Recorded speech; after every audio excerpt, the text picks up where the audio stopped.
Hi everyone, it's Jennifer with My Creative Crafting, and I'm going to show you how I made the design to put on the birthday bib that I'm making. And so I had the Futura program open, and I'm going to use a applique and another embroidery design and hyperfont. So I'm going to go ahead and open my first design, which is going to be my applique. So you go up to File and you hit Open. And I always go down to this little box right here in all embroidery files. Click that because it automatically will pull up all the files that I have. And I'm going to be using the Jack and Jill alphabet from Planet Applique. I love their designs. So that's right there. So you just click on it and double click, and it'll open up in your box, and then down here at the bottom you'll see all the different blocks of all the different sewings that you're going to need to do for the applique. Usually it'll have a trace design, then a tack down, and then it'll do their satin stitch or cross stitch, whatever the design calls for. And so every block will go ahead and pull up right here. So this is a birthday bib, so we'll go ahead and open the crown. She wants a crown on top of the one. And so I just took that from another design, and this I'm going to show you how to open different designs and put them all together on a one page. So you go ahead and you hit File, Open Design, and a new box will pull up, and I already did that before. So all the ones that you open, you can go to Window, and all of them will be listed right here for you. So I went to the King Crown, see it opened another box, and this is where I had edited that crown. So you just take your cursor and you left click and drag your box over the entire image, and it'll have a box, it'll highlight it, right click and hit copy, go back up to Window and go to your design, your main design that you want it to be on, and then just right click on anywhere on the page and hit paste, and your crown will go right there, or your design. Isn't that cool? So you can use different designs all together to create one design.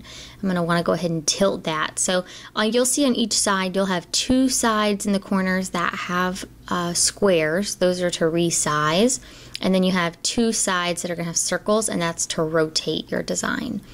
And she wants this design. Just hit and just click anywhere on the board, and it'll go ahead and put it in for you. Now she wants the one to be a little bigger, so like a little fatter and a little shorter. So let's go ahead and do that and redesign it, and then just click anywhere on the page. See, isn't that cute? So you can also to highlight an image. Say you go to highlight it and it pulls up. See how that pulled up both? You can also go down to your blocks and left click and highlight just the blocks that you want. See the bottom left hand corner, and do the same thing. So you can just highlight those three blocks, and it'll only highlight the one for us. Let's go ahead and change the color while we're at it. To change the color, you just highlight the image that you want to change the color to. Let me go ahead and move this real quick, and you'll see up at the left hand corner there's a little block that has a color. It's all colored in. You want to go ahead and click that, and another box, a color box, will pull up, and you can change it to any color you want. You can just click over and find the color that you want. So also any colors that you've already chosen, you can choose from your drop down box too. So she wants this to be like a blue teal. So it doesn't have to be perfect, just so you get the idea. And there we go. That's the one. I'm going to go ahead and highlight this again and move it over, because we want that to look like the crown is on top of the one. And just click. Cute, huh?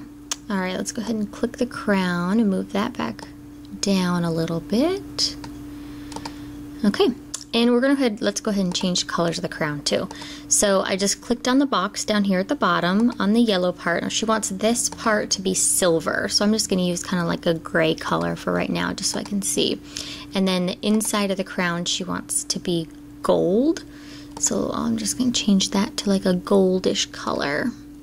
I have a really pretty metallic thread that I'm going to use for these. So now you can see on the design, let me zoom in real quick so you can see what I mean. See on the corners where my arrow is, there's part of the gold popping out of the side that like the silver's going to be on. Now that's going to show in your design. So what I'm going to do is I'm going to click on down at the bottom, click on just the fill part of the inside of this crown and resize it. So I'm going to make it smaller so then I don't see those two sides come out of the crown, so it looks nice when I go ahead and do it. So you just take it like that, and I'm going to take this one and make it a little thinner. Let's see if that's going to work. Place it back on. Okay, see, I still have it right here. So go back down, click on it. Make it a little shorter again. Okay, now I just have to move it up a little. And that should do the trick. Here we go. See, now you won't have those two gold parts popping out the sides. Okay. And let's go ahead and move this entire design over, because now we're going to use Hyperfont to put his name and put Prince Grayson, because his birthday is a Prince theme. So you just go up to the top left hand corner and hit Create and click on Hyperfont. Another box pulls up, and let me zoom out a little bit and hit Next and type the text that you want in the box. So we are going to put Prince. And then underneath, we want it to say Grayson. And then you go ahead and select the font that you want. And I've put lots of different fonts on here that I've gotten offline. And so there was one that I downloaded on here. See, aren't they cute? And these are all just fonts that I got for free online. And you just download them to your computer, and then they pop up in this. This was one of the ones I was going to use, but it didn't look right when I went to go stitch it. And it's like there we go. It's a more like Renaissance looking font. That's what she wanted, and I think it's really cute. Okay, and then here you can change on the style. You can put it, you can make it bold, you can make it italic, you can do lots of cool things. But I noticed a lot of the fonts, if they're a thicker font, if you put bold, it's not going to stitch out quite right. So I always just keep it on the regular. And you hit OK and hit Next, and then it's going to ask you for a fill stitch or a column stitch. Column stitch is going to look kind of like a satin stitch, and as long as it's not a real thick font, then I like to use the column stitch. But fill stitch, if you had a big block letter, that's what you'd want to use for a fill stitch in there.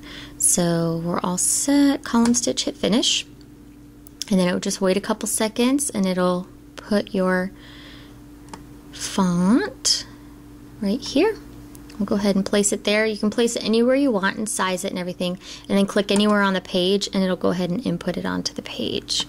And we're going to go ahead and change the color real quick. So you highlight it, go up to your block, and I already have the blue that I want, so I'm just going to go ahead and click that blue. Hit OK. And there you go. I like to look at this in the realistic view, so you see exactly what your design is going to look like. So I go up to View and hit Realistic View, and click anywhere on the page, and see it's more like what it's going to look like when you're going to go to stitch it. And just hit the zoom. You can hit the zoom up at the top, the little magnifying glass, and then click on the page where you want it to zoom to, and you can make it bigger so you can see better. So there we go.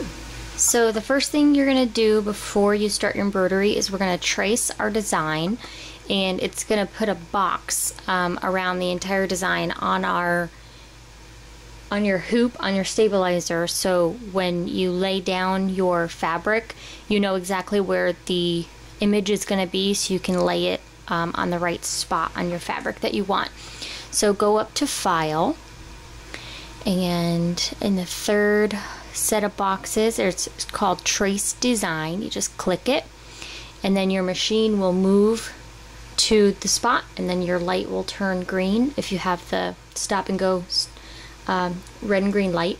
And when it's green, then you're all ready. So now that our stabilizer and our hoop is in place, everything's set, just hit start and it will trace out a rectangle or a square on your stabilizer.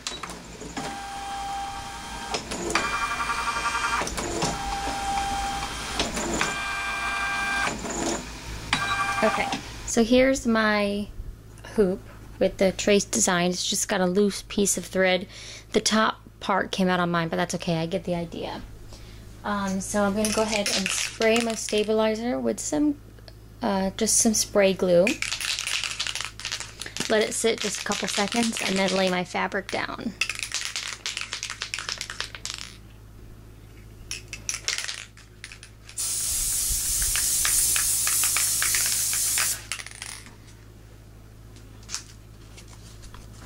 I don't want it to be permanently adhesive, so you have to let it set for a second.